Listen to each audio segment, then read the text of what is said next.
Hi, you join us today for another of our BRM unboxing videos. We've got some new kit from Revolution Trains. Howard, what are we looking at here?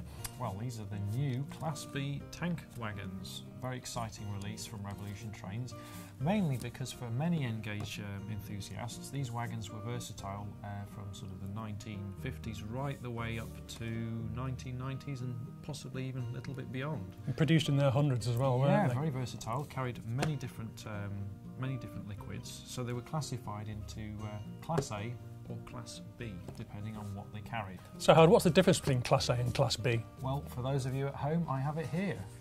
A nerdy fact. So, Class A flammable liquids have a flash point below 22.8 degrees, and the reason it's that is because that is common room temperature and a boiling point above 37.8 degrees. Class B flammable liquids flash point below 22.8 degrees and a boiling point greater than 37.8, so domestic fuel, heating oils, petroleum, all the rest of it. So a flash point, just for those of you who are curious, is the point at which a liquid becomes flammable.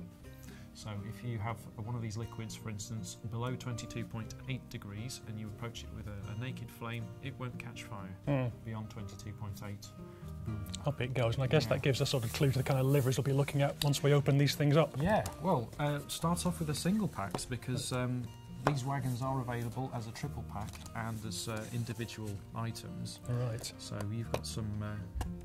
I've got an SO livery here. It's nice packaging as well. It is, the quite size solid. of an N-gauge wagon. Solid, sturdy construction for the box. That is quite a solid little thing, actually. Yeah, great detail. Now, this wagon has been designed by ex-Bachmann and Graham Farish engineer Colin Albright. So it's got a good pedigree from the start. Designed by somebody who's, knows what he's talking about with wagons.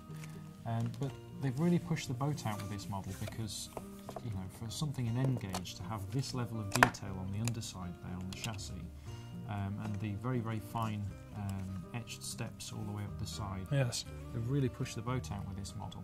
This is an attractive livery as well, isn't it? The mobile one here. Yeah, so that's Charrington's red. We've got SO, we've got Regent liveries as well. Yep.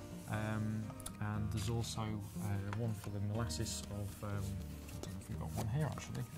These are the Regent, so this is the Regent triple pack. But the great thing about these wagons is that if you get, for instance, a Regent and there's a single pack, just the one individual item, they've done them as a different number to those that you'll get in the triple pack. So you've got 4 wagons automatically without even needing to renumber them, which is great for modelers. What are your thoughts on them? For something that's actually an N-gauge, this feels like it's got a lot of weight. Yeah. It's a really solidly built thing, really finely detailed. I think it will look great in a long rake of wagons personally. But yeah. I mean, these were used. You can have them as a 3 or 4 going to a fuel depot. You can have them as a long rake, as Andy says. Very versatile. Now there's 2 different versions that they've done of these models as well. They've done the early suspension and the late suspension. So what's the difference between the 2 suspensions then?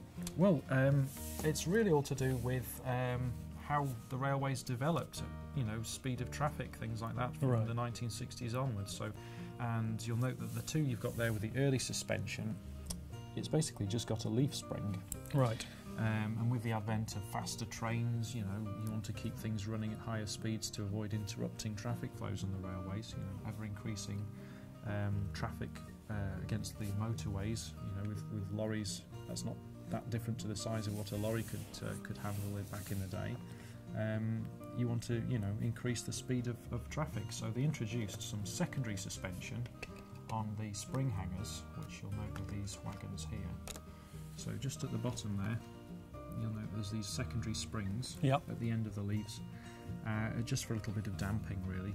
There was lots of studies going on during the time on how vehicles, especially 2-axle vehicles, handled to reduce wear on the axles and also on the rails, because it wasn't flat bottom rail across the entire network by any stretch of the imagination, and you certainly didn't want to have some fuel tanks derailing on you, with the possibilities of a large explosion and disastrous consequences. So this is a crowd-funded project right now.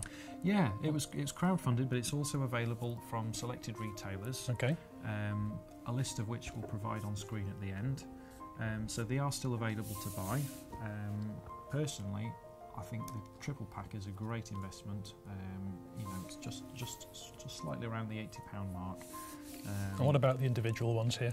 You're looking around, depending on the retailer, high 20s per wagon. I think personally the triple pack is the one to go for, because it just seems a shame to have just the one wagon on a layout lurking on its own in a corner. So yeah. So another Nice question wagon. for you then, Howard. What about the Class A's? Well, Class A's, yes, these are obviously only just Class B's. Revolution have stated a long time ago that if there was sufficient, sales traffic of these, they'd look at producing a Class A. Who knows? We are hopeful that they will produce the Class A. You'll note the Class B's here. They've got these little heating pipes at the end. Yeah. So that was the main difference between the Class A and the Class B, is that these liquids being a lot heavier and thicker, to get them out, especially the heavier crude oils, you'd need to heat them with the pipes inside, warm them up to temperature, and then of course the viscosity, was easier to pour out. And I guess another advantage of the Class A's is different liveries as well. Oh, of course, whole different wealth of opportunities there for them to reissue wagons, but there's by no means are they short of liveries in this first batch. They could have easily just produced 2. Yeah. So full credits to them. Well, all told, great little tankers from Revolution, another fine product from them. Yeah, I'm happy with them. See them at your local retailer, and for any more information, visit the website on screen below.